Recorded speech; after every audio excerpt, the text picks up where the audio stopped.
yang ketiganya, poin kenapa akhlak itu sangat penting dan memiliki kedudukan yang tinggi dalam ajaran agama Islam, karena akhlak berkaitan hampir dengan seluruh ibadah.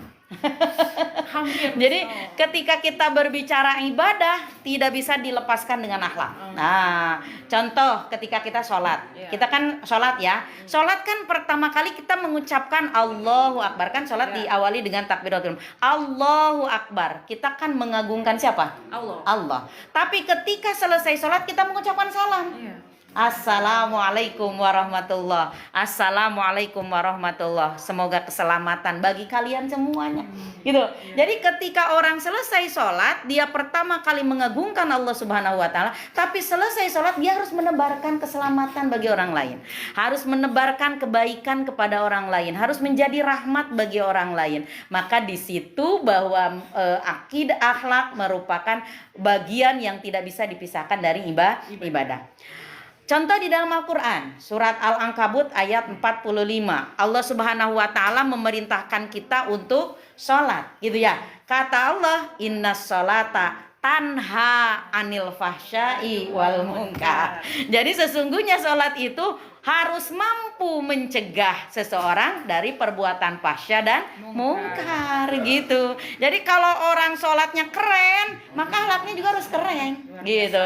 Gak boleh orang sholat tapi istilahnya STMJ ya, sholat terus maksiat jalan. Jadi sholat itu harus mampu mencegah dirinya dari perbuatan akhlak yang jelek, gitu ya. Maka sholat itu sangat berkaitan dengan akhlak. Kemudian ketika kita zakat, ketika kita membayar zakat, ada gak kaitannya antara zakat dengan akhlak? Ada. Di At-Taubah ayat 104, Allah Subhanahu wa taala memerintahkan kita untuk berzakat. Hud min amwalihim shadaqatan tutahhiruhum wa tuzakkihim. Zakat itu berfungsi tutohiruhum, untuk mensucikan. Selain mensucikan harta, zakat juga mensucikan diri kita dari akhlak jelek. Apa diantaranya akhlak jelek yang dibersihkan di situ? Pelit. Jadi kalau kita ibadahnya bentuknya zakat, maka akhlaknya itu jangan sampai ketika kita menjadi orang yang ingin beribadah kepada Allah Subhanahu wa taala tapi tidak memakai akhlak gitu.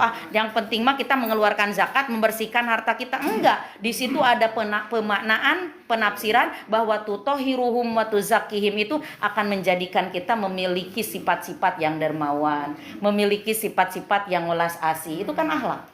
Nah, gitu ya. Kalau kita diperintah saum kan ibadah ya. Nah, saum itu kan kita menahan diri, tidak makan, tidak minum ya, tidak berhubungan suami istri di siang hari, itu secara pengertiannya saum. Tetapi apakah saum juga mengajarkan kita tentang akhlak? Tentu saja. Gitu ya.